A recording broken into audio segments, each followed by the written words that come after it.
मेरे प्रिय बच्चों, आप सभी लोगों का हमारे इस प्यारा सा चैनल मनोज केमिस्ट्री वाला में बहुत बहुत स्वागत है। आज हम लोग कक्षा 10 के गणित का जो पहला चैप्टर है वास्तविक संख्याएं का प्रश्नावली 1.3 के दूसरे सवाल को अर्थात हम लोग आज इस वीडियो में इस प्रश्नावली के सभी सवाल को हल करेंगे, सॉल्व करेंगे। आइए देखा जाए, यहां पर दूसरा सवाल दिया गया है। ये कह रहा है कि सिद्ध कीजिए कि 3 धन 2 करड़ी में 5 एक अपरिमेय संख्या है। हमें यहाँ पे ये प्रूव करना है, ये सिद्ध करना है कि 3 धन 2 करड़ी में 5 एक अपरिमेय संख्या है। मैंने आपको बताया कि इस तरह के सवाल को लगाने के लिए हम लोग इसका जस्ट उल्टा मानते हैं। ओके, यहां पर यह दिया गया है, ये बताइए, मतलब सिद्ध कीजिए कि 3 धन 2 कड़ी में 5 एक अपरिमेय संख्या है।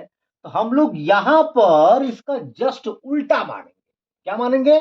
मानेंगे हम लोग कि 3 धन 2 कड़ी में 5 एक परिमेय संख्या है। देखिए बेटा, ऐसे सवालों को अपरिमेय सिद्ध करने के लिए हम लोग इसको जस्ट इसका उल्टा मानते हैं, अर्थात हम लोग कल्पना करते हैं। हम लोग यहाँ पे ये कल्पना करेंगे कि माना 3 धन 2 कड़ी में 5 एक परिमेय संख्या है। तो हम लोग इसे परिमेय संख्या को मान करके जब हल करेंगे तो एक ऐसा कंडीशन आएगा कि ये परिमेय संख्या के शर्त को नहीं फॉलो करेगा, नहीं मानेगा। जहां पर जिस स्थान पर या जिस स्टेप पर यह परिमेय संख्या के कंडीशन को नहीं मानेगा, वहीं पर यह सिद्ध हो जाएगा यह एक अपरिमेय संख्या है। ठीक है ना? तो चलिए हम लोग यहां पर इसको मान के चलते हैं कि यह एक परिमेय संख्या है। जब हम लोग इसको मान के चलेंगे कि यह एक परिमेय संख्या है, हम लोग परिमेय संख्या के सभी शर्तों को, सभी कंडीशन को इसके साथ लगाते चले जाएंगे। तो कुछ जगह शुरुआत में ये परिमेय संख्या के शर्तों को फॉलो करता है, लेकिन लास्ट में एक ऐसा कंडीशन आ जाता है, यह परिमेय संख्या के शर्त को नहीं मानता। जहां पर नहीं मानेगा वहीं पर यह सिद्ध हो जाएगा अपने आप कि 3 धन 2 कड़ी में 5 एक अपरिमेय संख्या है। चलिए भैया मानेंगे। यहां पर मान लिया 3 धन 2 कड़ी में 5 एक परिमेय संख्या है, एक परिमेय संख्या, ये हमने मान लिया। ओके, अच्छा, अब परिमेय संख्या की शर्त क्या है? हम लोग जानते हैं कि सभी परिमेय संख्याओं को हम लोग P बटा Q के रूप में लिख सकते हैं, जहां पर P और Q पूर्णांक संख्या होता है तथा साथ ही साथ Q शून्य के बराबर नहीं होता है। ओके, चलिए लिखेंगे तो 3 धन 2 कड़ी में 5 बराबर हो जाएगा P बटा Q, जहां पर P और Q दोनों पूर्णांक संख्याएं हैं और Q शून्य के बराबर नहीं। चलिए अब हम चाहते हैं कि कड़ी में 5 यहां पे रहे, बाकी जो अन्य दूसरे जो अंक हैं वह बराबर के दाएं तरफ चले जाएं। हम ये चाहते हैं कि यहां पर बराबर के बाईं तरफ केवल कड़ी में 5 ही बचे, बाकी सभी के सभी अंक या संख्या बराबर के दाईं तरफ चले जाएं। चलिए भैया, अब हम लोग जो है यहां पे लिखेंगे 2 कड़ी में 5। अब हम चाहते हैं कि ये जो धन 3 है ये बराबर के दाईं तरफ चला जाए। ये आपका भैया पहले से P बटा Q है। देखिए यहां पे 3 जो है, 3 का चिन्ह क्या है? प्लस, अर्थात यहां पर 3 क्या है? योगफल में है। जब यहां पे 3 योगफल में है, जब यह 3 बराबर के दाएं तरफ जाएगा, यह योगफल से क्या हो जाएगा? माइनस हो जाएगा। अगर यहां पर 3 प्लस में है, जब बराबर के दाएं तरफ जाएगा 3, यह प्लस से माइनस हो जाता है, अर्थात माइनस हो जाएगा 3। अच्छा, अब हम चाहते हैं कि जो यहाँ पे 2 है यह 2 भी बराबर के दाएं तरफ चला जाए। तो यहाँ पर 2 गुणे में है, क्या है, 2 गुणे में है। तो जब 2 गुणे में है, जब यह 2 बराबर के दाएं तरफ जाएगा तो यह गुणे से बटे में हो जाएगा। ओके, तो चलिए भैया, कड़ी में 5 बराबर आपका हो जाएगा P बटा Q माइनस 3 बटे, देखिए यहाँ पर 2 जो है गुणे में है, जब यह 2 बराबर के दाएं तरफ जाएगा तो यह गुणे से बटे में हो जाएगा। अब देखिए इसके अनुसार हम लोग काम करेंगे। जैसे आपका P बटा Q क्या है, परिमेय संख्या है। तो अगर हम किसी परिमेय संख्या में से कोई संख्या को घटाएं या जोड़ें या गुणा करें या भाग करें, तो उस परिमेय संख्या, तो वह परिमेय संख्या ही होती है। अगर हम किसी परिमेय संख्या में किसी परिमेय संख्या को जोड़, भैया देखिए ये 3 क्या है, परिमेय संख्या, ये P बटा Q क्या है, परिमेय संख्या। जब दोनों परिमेय संख्या है तो 2 परिमेय संख्याओं को यदि हम आपस में जोड़ें या घटाएं या गुणा करें या भाग दें, तो उसका रिजल्ट, उसका परिणाम परिमेय संख्या ही आता है। अगर हम लोग 2 परिमेय संख्याओं को, जैसे देखिए यहां पर आपका P बटा Q भी परिमेय संख्या है, 3 भी आपका परिमेय संख्या है और 2 भी आपका परिमेय संख्या है। तो अगर हम इन संख्याओं को, अगर हम 2 या 2 से अधिक परिमेय संख्याओं को आपस में जोड़ें, आपस में घटाएं या आपस में गुणा करें अथवा आपस में भाग दें, तो उनका परिणाम, उनका उत्तर हमेशा परिमेय संख्या ही प्राप्त होता है। तो अब इससे यह सिद्ध हो रहा है कि यह एक परिमेय संख्या है, लेकिन कड़ी में 5 क्या है, अपरिमेय है। भैया ये आपका क्या है, अपरिमेय है। अगर हम लोग ध्यान से देखें तो कड़ी में 5 क्या है, अपरिमेय है, अर्थात अपरिमेय यहाँ पर बराबर परिमेय, जबकि ये गलत होता है। कभी भी अपरिमेय परिमेय के बराबर नहीं होता, कभी भी अपरिमेय संख्या परिमेय संख्या के बराबर नहीं होता है। लिखेंगे जो कि असंभव है, लिखेंगे अपरिमेय, लिखेंगे बेटा, कभी भी अपरिमेय परिमेय के बराबर नहीं होता है। अपरिमेय संख्या, कभी भी अपरिमेय संख्या परिमेय संख्या के बराबर नहीं होता है, जो कि असंभव है, जो कि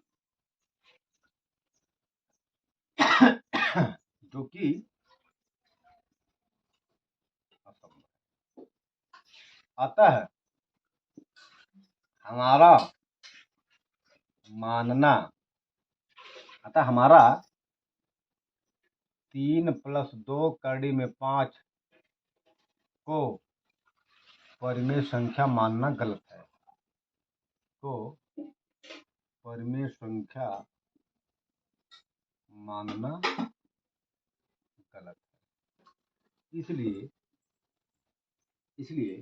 अर्थात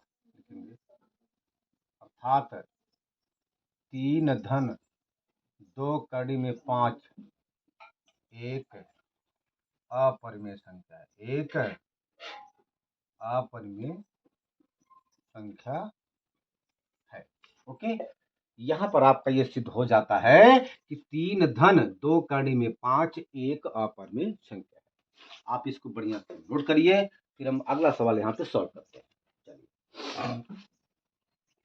हो गया बेटा जी, हो गया, मिटा दें।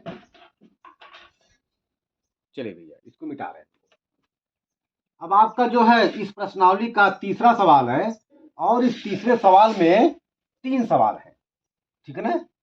चलिए हम लोग इसे बारी बारी से हल करते हैं भैया। चलिए, जैसे यहाँ पे दिया गया है क्वेश्चन नंबर तीसरा, ये कह रहा है कि सिद्ध कीजिए कि निम्नलिखित संख्याएं अपरिमेय है। कह रहा है कि सिद्ध कीजिए सिद्ध कीजिए कि निम्नलिखित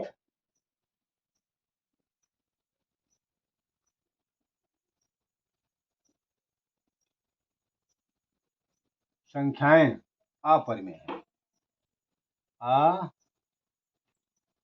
अपरिमेय है भैया। कौन कौन सा? पहला है, हमें ये सिद्ध करना है कि 1/2 अपरिमेय है। हमें ये सिद्ध करना है बेटा, दूसरा सवाल है 7/5 अपरिमेय है। हमें सिद्ध करना है कि 6/2 एक अपरिमेय संख्या है। तो आइए हम लोग जो है इन तीनों सवालों को सिद्ध करते हैं कि यह अपरिमेय संख्या है।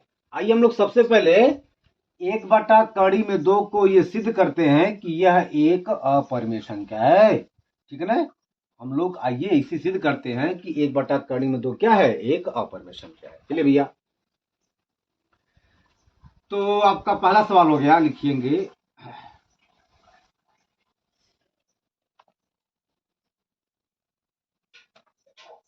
चलिए भैया, ये आपका तीसरा सवाल है। इस तीसरे सवाल में यह कह रहा है कि सिद्ध कीजिए कि निम्नलिखित संख्याएं अपरिमेय है। हमें सिद्ध करना है कि निम्नलिखित संख्याएं क्या हैं? अपरिमेय संख्या है। और इसमें ये 3 सवाल दिया गया है। पहला है 1/2 हमें इसको ये बताना है कि, या मतलब सिद्ध करना है कि 1/2 अपरिमेय है। 7/5 यह भी एक अपरिमेय संख्या है। और 6/2 यह भी एक अपरिमेय संख्या है। तो हम लोग सबसे पहले पहला सवाल इसको सिद्ध करेंगे कि यह एक अपरिमेय संख्या है। चलिए भैया, पहला सवाल मैंने आपको बताया था कि ऐसे सवालों को सिद्ध करने के लिए हम लोग जस्ट उसका उल्टा मानते हैं। ठीक है ना? तो हम ये मानते हैं कि माना 1/2 एक परिमेय संख्या है। 1/2 एक परिमेय संख्या है। हम लोग इसको परिमेय संख्या मान करके हल करेंगे तो अंत में एक ऐसा कंडीशन आता है जहां पर ये परिमेय संख्या के नियम को फॉलो नहीं करता है। तो जहां पर, जिस स्थान पर या जिस समय यह परिमेय संख्या के शर्तों को नहीं मानता है, वहीं पर यह सिद्ध हो जाता है यह एक अपरिमेय है। लेकिन हम लोग इसे परिमेय संख्या मान करके हल करेंगे।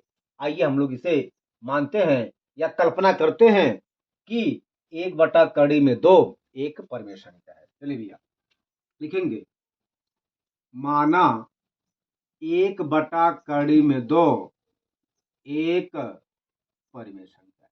ओके बेटा जी, एक परिमेय संख्या। ओके, कोई दिक्कत तो नहीं है।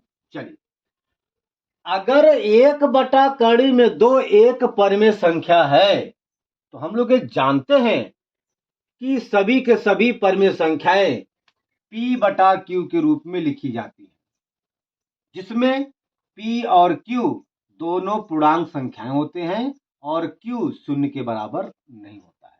ये हम लोग जानते हैं। तो हम लोग अब जो है इसको लिख सकते हैं 1/2 बराबर P/Q। और हम लोग ये भी मानते हैं कि P और Q सभाज्य हैं। सभाज्य क्या है? मैंने आपको पिछले वीडियो में बताया है कि वे संख्याएं जिनका मासा 1 हो, जिनका महत्तम समापवर्तक 1 हो, उसे हम लोग कहते हैं क्या? उसका अभाज्य संख्याएं। अर्थात P और Q केवल और केवल एक संख्या से ही विभाजित होती है। अगर ऐसा है तो P और Q दोनों सअभाज्य संख्याएं कहलाएंगी। यहां पर हम लोग मानेंगे, लिखेंगे जहां P और Q सअभाज्य संख्याएं हैं। ओके, चलिए भैया, लेकिन अर्थात पी और क्यू का मासा एक है। अब हम लोग जो है यहां पर तिर्यक का गुणा करेंगे, अर्थात P का गुणा करेंगे कड़ी में 2 में और Q का गुणा करेंगे 1 में। चलिए भैया, तो देखा जाए भैया, तो चलिए, तो हो जाएगा करड़ी में 2 P और फिर Q एक कम Q हो जाएगा। ओके, कोई दिक्कत तो नहीं है। चलिए भैया, अब देखिए, हम ये चाहते हैं कि यहां से कड़ी में 2 हट करके बराबर के दाएं तरफ चला जाए। तो यहां पर कड़ी में 2 P के साथ गुणे में है, तो जब कड़ी में 2 बराबर के, जब कड़ी में 2 बराबर के दाएं तरफ जाएगा तो यह कड़ी में 2 गुणे से बटे में, मतलब यहां पर बटे में हो जाएगा। कोई भी संख्या, मैंने आपको कई बार बताया है, अगर कोई संख्या एक पक्ष में या एक तरफ गुणे में होती है, जब वह संख्या दूसरी तरफ जाती है तो वह गुणे से बटे में हो जाती है। ये पक्षांतर का नियम होता है। तो चलिए भैया, यहां पर P बराबर हो जाएगा Q बटा करड़ी में 2। ओके बेटा, अच्छा, अब हम लोग जो है दोनों पक्षों का वर्ग करेंगे। क्यों?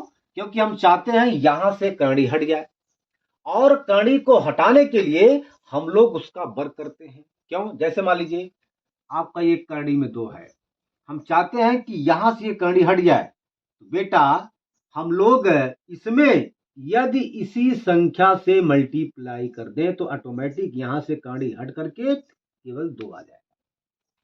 और हम लोग इसको लिख सकते हैं, इसको करड़ी में 2 की 2 घात, और हम लोग 2 घात को वर्ग ही कहते हैं। तो बेटा इसीलिए हम लोग करड़ी को हटाने के लिए हमेशा उस करड़ी का वर्ग करते हैं। ओके, चलिए चलिए, तो यहां पर हम लोग लिखेंगे दोनों पक्षों का वर्ग करने पर, दोनों पक्षों का वर्ग करने पर मेरे प्रिय बेटा जी। चलिए भाई, तो हो जाएगा यहां पर P स्क्वायर, देखिए P का वर्ग हो जाएगा और Q बटा करड़ी में 2 का वर्ग हो जाएगा। चलिए भैया, अब हम लोग ऊपर चलेंगे, इसको मिटाएंगे।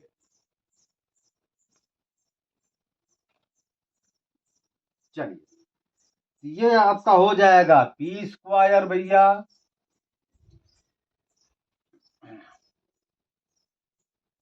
और देखिए यहां पर Q बटे करड़ी में 2 का वर्ग है, अर्थात 2 घात है। जब 2 घात है तो हम लोग यहां पर Q बटे करड़ी में 2 का गुणा 2 बार करेंगे। हम लोग जानते हैं कि यदि किसी, मतलब किसी संख्या का जितना घात होता है उस संख्या का उतनी बार गुणा किया जाता है। ये बेटवा नियम है, तो आप लोग यहाँ पे लिख सकते हो जाएगा Q बटे करड़ी में 2 और गुणे Q बटा करड़ी में 2। ओके, चलिए यहां तक ये सवाल सबको समझ में आ गया। ओके, चलिए अब देखिए, अब हम लोग जो है ऊपर का गुणा ऊपर में करेंगे, नीचे का गुणा नीचे में करेंगे भैया। तो हो जाएगा Q गुणे Q अर्थात Q स्क्वायर, और हम लोग जब गुणा करेंगे करड़ी में 2 का करड़ी में 2 में, तो यहां पर केवल 2 बचेगा और आपका यहां पे आ जाएगा P स्क्वायर। चलिए, ओके, अच्छा, अब देखिए यहां पर Q स्क्वायर 2 से क्या है, डिवाइड है भैया। यहां पे ये सिद्ध हो रहा है कि Q का वर्ग 2 से डिवाइड है। अगर Q का स्क्वायर, Q का वर्ग 2 से डिवाइड है, 2 से विभाजित है, तो केवल Q भी 2 से विभाजित हो जाएगा। क्यों बेटा? मान लीजिए जैसे आपका 5 का वर्ग 5 से डिवाइड है। क्यों? क्योंकि हम लोग जानते हैं कि 5 का वर्ग होता है 25, यानी कि 5 गुणे 5 मतलब 25। तो जब 25 5 से कट जाएगा तो केवल और केवल 5 भी 5 से कट जाएगा। वही बात है, अगर Q का स्क्वायर 2 से कट जाता है तो केवल और केवल Q भी 2 से कट जाता है। ये आपका प्रमेय है। चलिए लिखेंगे, चूंकि क्यू स्क्वायर 2 से विभाजित है तो इसलिए क्यू भी 2 से विभाजित होगा, क्यू भी 2 से विभाजित होगा। ओके बेटा जी, चलिए अब देखिए, अब हम लोग जो है यहां पर मानेंगे कि Q बराबर 2m या 2d, मतलब कुछ भी मान सकते हैं हम लोग मानेंगे। माना Q बराबर 2m। अच्छा, अब आप ये कहेंगे कि सर आप Q बराबर 2m क्यों माने, आप क्यों नहीं आप Q बराबर 3m मानते, 4m मानते, 5m मानते। देखिए, हमने आपसे बताया था कि करड़ी में जो संख्या होता है उसी के बराबर हम लोग मानते हैं। यहां पर करड़ी में 2 है तो हम लोग Q को यहां पर 2m मानेंगे। बात रही यहां पर m की, तो हम लोग m के स्थान पे कुछ भी मान सकते हैं, L भी मान सकते हैं, K भी मान सकते हैं, P भी मान, अरे सॉरी, यहाँ चूंकि P तो हम पहले से माने हैं, हम m के स्थान पे देखिए जो हम लोग माने हैं उसके मतलब उसको छोड़ करके हम लोग यहाँ पर m के स्थान पे चाहे जो भी मान सकते हैं, m मान सकते हैं, k मान सकते हैं, l मान सकते हैं, d मान सकते हैं ना, कुछ भी मान सकते हैं p और q को छोड़ करके। दो हमने क्यों माना, क्योंकि यहां पर कड़ी में 2 है। अगर यहां पर कड़ी में 3 होता हम लोग यहां पे मानते 3m, q बराबर 3m। अगर यहां पर कड़ी में 7 होता हम लोग यहां पे मानते Q बराबर 7m। अर्थात इसी के अनुसार कड़ी में जो संख्या होता है उसी संख्या को हम लोग यहाँ पे मानते हैं। तो हमने यहाँ पे माना Q बराबर 2m। अच्छा, अब हम लोग जो है इस Q के मान को यहाँ पर रखेंगे। हम मान लेते हैं कि आपका समीकरण नंबर 1 लिखेंगे, Q के मान को समीकरण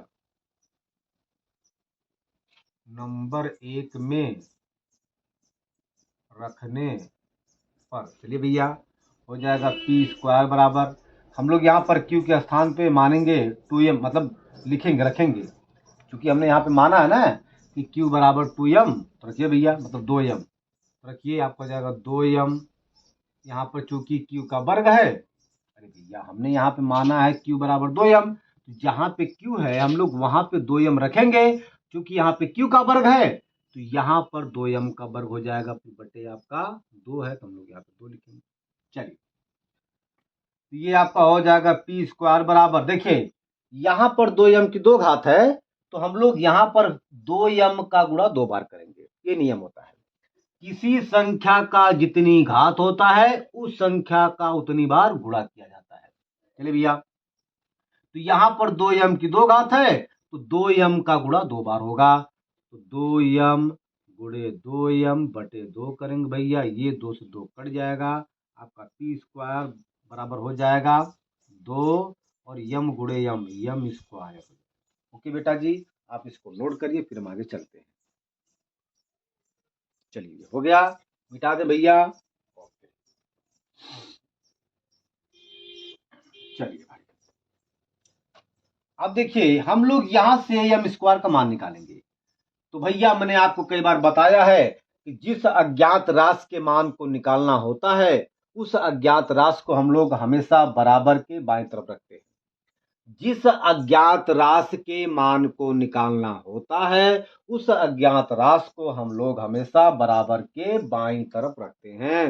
अर्थात हम अब ये चाहेंगे कि यम स्क्वायर बराबर के बाईं तरफ आ जाए। बेटा इसके लिए हम लोग काम ये करेंगे, इसको यहां से पकड़ेंगे, फिर ऐसे घुमा देंगे, ये यहां पे ये यहां पे चला जाएगा, आपका हो जाएगा 2m स्क्वायर बराबर पी स्क्वायर। यहां से भैया यम स्क्वायर का मान हो जाएगा, देखिए ये 2 गुणे में है तो जब 2 बराबर के दाएं तरफ जाएगा तो यह गुणे से फिर बटे में हो जाएगा, आपका हो जाएगा पी स्क्वायर बटे 2। चलिए भैया, अब यहां से यह सिद्ध हो रहा है कि पी स्क्वायर 2 से डिवाइड है, मतलब 2 से विभाजित है। तो अगर पी स्क्वायर 2 से विभाजित है तो पी भी 2 से विभाजित हो जाएगा। ये भैया प्रमेय होता है, एक प्रमेय मतलब एक नियम होता है। कि अगर पी स्क्वायर 2 से डिवाइड है, मतलब अगर किसी संख्या का वर्ग, या मान लीजिए यहां पर पी स्क्वायर 2 से डिवाइड है तो पी भी 2 से डिवाइड हो जाएगा। तो लिखेंगे क्योंकि पी स्क्वायर 2 से विभाजित है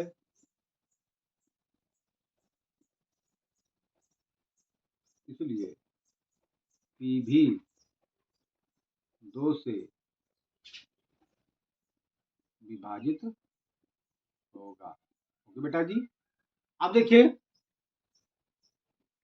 यहां पर हमने ये देखा था कि Q 2 से डिवाइड है, फिर हमने यहां पे ये देखा कि P भी 2 से डिवाइड है, अर्थात जो हमने ये माना था कि P और Q केवल और केवल 1 से डिवाइड है, ने? अब यहां पर यह भी सिद्ध हो रहा है कि P और Q 2 से भी डिवाइड है। जब P और Q 2 से डिवाइड है, अब P और Q सअभाज्य संख्याएं नहीं रह गई।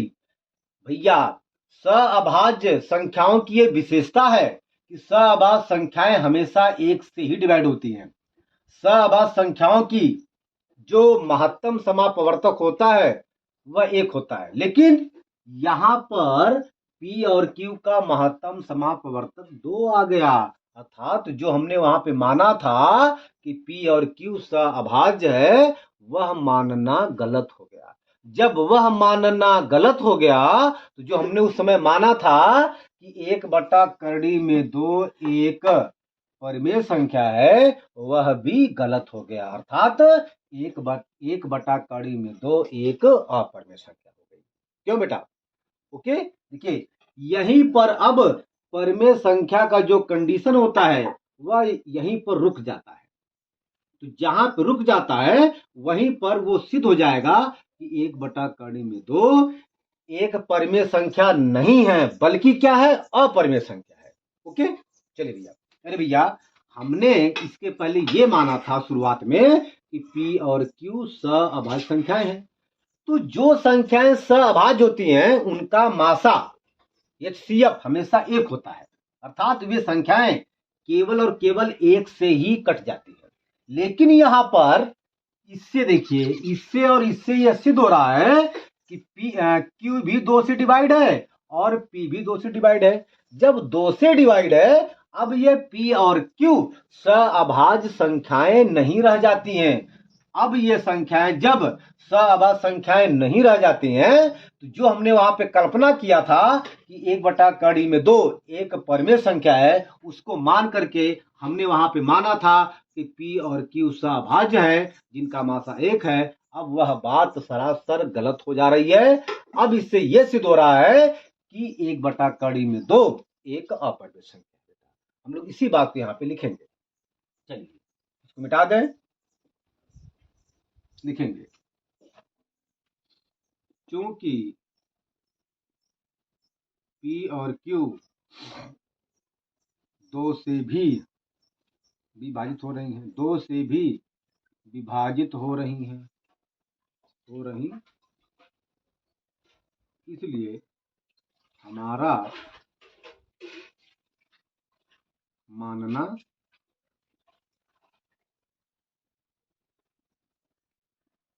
गलत है, अर्थात 1/2 एक अपरिमेय संख्या। क्या भैया? अपरिमेय संख्या है। ओके बेटा, चलिए आपका पहला सवाल, मतलब तीसरे का पहला सवाल आपका सिद्ध हो गया। ठीक है, आप इसको बढ़िया से नोट करिए, फिर हम अगला सवाल सिद्ध करते हैं। चलिए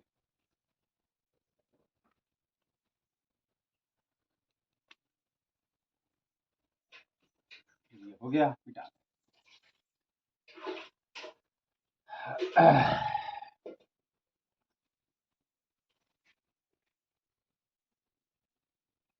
चलिए भैया, अब आपका इसमें दूसरा सवाल है। 7 हमको ये सिद्ध करना है कि 7 एक अपरिमेय संख्या है। ठीक, लेकिन हमने आपसे बताया कि ऐसी संख्याओं को सिद्ध करने के लिए हम लोग जस्ट उसका उल्टा मानते हैं। हम लोग यहाँ पे मानेंगे कि माना 7 कड़ी में 5 एक परमेय संख्या। चलिए भैया मानते हैं। मान लिया बेटा हल,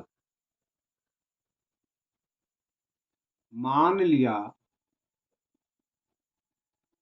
7 कड़ी में 5 एक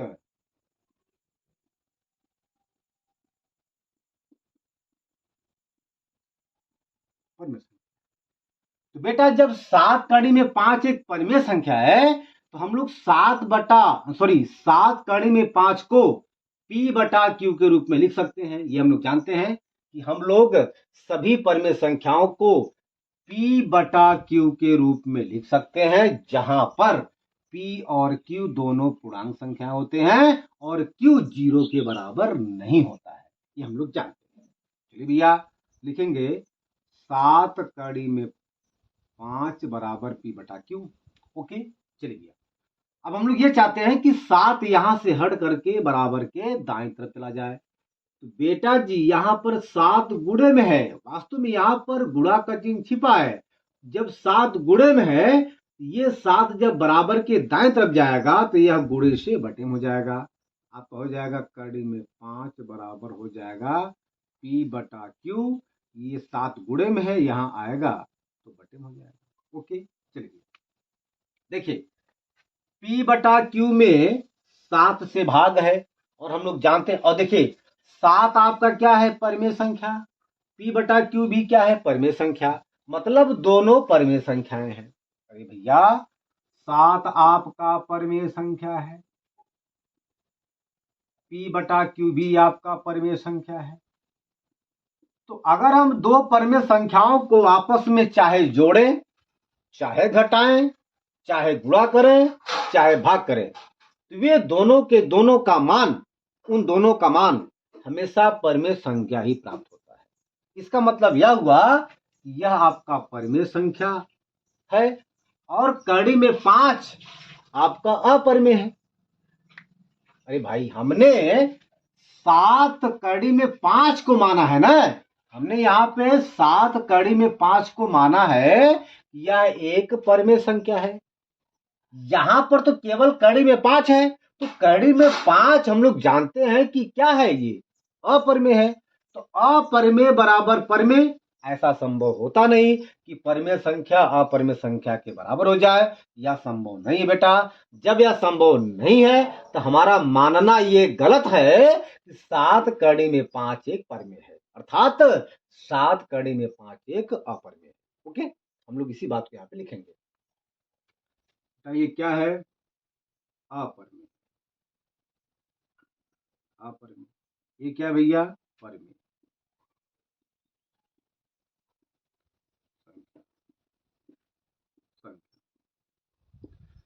अपरमेय संख्या कभी भी परमेय संख्या के बराबर नहीं होती बेटा। ये क्या है, असंभव है। क्या है, असंभव। जब असंभव है इसलिए हमारा मानना गलत है। क्या गलत है, कि 7 कड़ी में 5 एक परमेय संख्या। 7 कड़ी में 5 को परमेय संख्या मानना गलत है, अर्थात 7 कड़ी में 5 एक क्या है, अपरमेय है। इसलिए अर्थात लिखेंगे, अर्थात 7 कड़ी में 5 एक अपरमेय संख्या। अपरमेय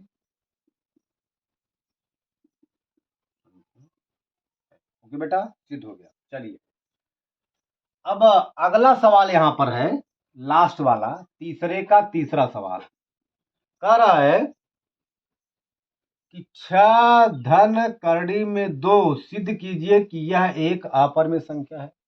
फिर भैया मैंने आपसे बताया कि ऐसे सवालों को सिद्ध करने के लिए हम लोग जस्ट इसका उल्टा मानते हैं। यहाँ पे हमें यह सिद्ध करना है कि 6 धन कड़ी में 2 एक अपरमेय संख्या है, लेकिन हम लोग इसको यहाँ पे मानेंगे कि 6 धन कड़ी में 2 एक परमेय संख्या है। हम लोग इसका उल्टा मान के इसको हल करेंगे और लास्ट में एक ऐसा शर्त आ जाता है जहां पे परमेय संख्या का शर्त या नियम लागू नहीं होता है।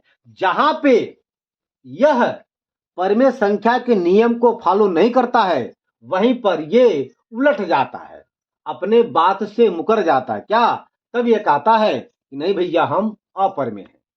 क्या है? अपरिमेय संख्या है।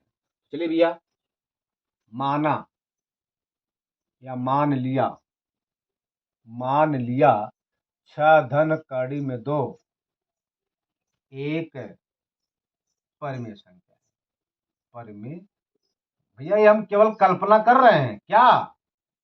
हमने कल्पना किया है कि 6 धन कड़ी में 2 एक परिमेय संख्या है। हमने यहाँ पे कल्पना किया है कि 6 धन कड़ी में 2 एक परिमेय संख्या है। ठीक है ना? अब हम इस 6 धन कड़ी में 2 को परिमेय संख्या मानते हुए हम सारे नियम को यहाँ पे फॉलो करेंगे, कंडीशन को फॉलो करेंगे परिमेय संख्या वाली। चलिए भैया, तो अगर 6 धन कड़ी में 2 परिमेय संख्या है तो हम 6 धन कड़ी में 2 को P बटा Q के रूप में लिख सकते हैं। भैया ये नियम है। ये नियम तो हम क्या करें भाई? जब ये नियम है तो हम इसमें क्या करें? हम लोग जानते हैं कि परिमेय संख्या सभी परिमेय संख्याओं को हम लोग P बटा Q के रूप में लिख सकते हैं, जहां पर P और Q दोनों पूर्णांक संख्या होते हैं और Q कभी भी 0 के बराबर नहीं होता है। भैया ये परिमेय संख्या का कंडीशन है, शर्त है। तो हम क्या करें भैया? जब हमने इसको परिमेय संख्या मान लिया है, तो अब हम लोग इसको P बटा Q के रूप में लिख सकते हैं। भैया लिखा जाए, लिखेंगे बेटवा 6 धन कड़ी में 2 बराबर P बटा Q। ओके, इतनी बात सबको समझ में आ गई? अच्छा, अब हम ये चाहते हैं कि कड़ी में 2 यहीं पे रहे। कहां पे? मतलब बाएं पक्ष में ही रहे। इसके अलावा जो भी संख्या है उसको हम लोग बराबर के दाएं तरफ लेके जाएंगे। तो भैया रे, ये आपका कड़ी में 2 है, कड़ी में 2 बराबर। अब हम चाहते हैं कि 6 बराबर के दाएं तरफ चला जाए। यहां पर 6 क्या है? योगफल में है, धन में है, जोड़ में है। जब यह 6 बराबर के दाएं तरफ जाएगा तो यह प्लस से माइनस में हो जाएगा, योगफल से घटाव में हो जाएगा, घट जाएगा। तो आपका हो जाएगा P बटा Q माइनस 6। अब देखिए, हम लोग जानते हैं कि 6 और P बटा Q ये दोनों परिमेय संख्याएं हैं। अगर हम लोग दो परिमेय संख्याओं को आपस में घटाएं या जोड़ें या गुणा करें या भाग दें तो उनका उत्तर हमेशा परिमेय संख्या ही प्राप्त होता है। उनका मान, उनका रिजल्ट, उनका परिणाम हमेशा परिमेय संख्या ही प्राप्त होता है। अब यह कन्फर्म हो गया, यह आपका परिमेय संख्या है। ये क्या भैया? परिमेय। लेकिन बेटवा हम लोग ये जानते हैं कि कड़ी में 2 क्या है? अपरिमेय है। क्या भैया? अपरिमेय, अपरिमेय है। ओके, कभी भी अपरिमेय संख्या और परिमेय संख्या आपस में बराबर नहीं होते। कभी भी भैया अपरिमेय संख्या और परिमेय संख्या आपस में बराबर हो ही नहीं सकते, क्योंकि दोनों में 36 का आंकड़ा होता है। ठीक है, तो ये बात असंभव है। जब ये बात असंभव है तो हमारा मानना क्या? 6 धन कड़ी में 2 एक परिमेय संख्या है, ये गलत है। अर्थात 6 धन कड़ी में 2 एक अपरिमेय हो गया। हमने इसको माना था कि 6 धन कड़ी में 2 एक परिमेय संख्या है। तो यहां से इस कंडीशन से ये सिद्ध हो जा रहा है कि 6 धन कड़ी में 2 एक परिमेय संख्या नहीं है। जब यह परिमेय संख्या नहीं है तो क्या होगा? अपरिमेय होगा। ठीक भैया, लिखेंगे बेटा, जो कि असंभव है। अपरिमेय संख्या परिमेय संख्या के बराबर होता है, जो कि असंभव है, जो कि असंभव है। इसलिए हमारा मानना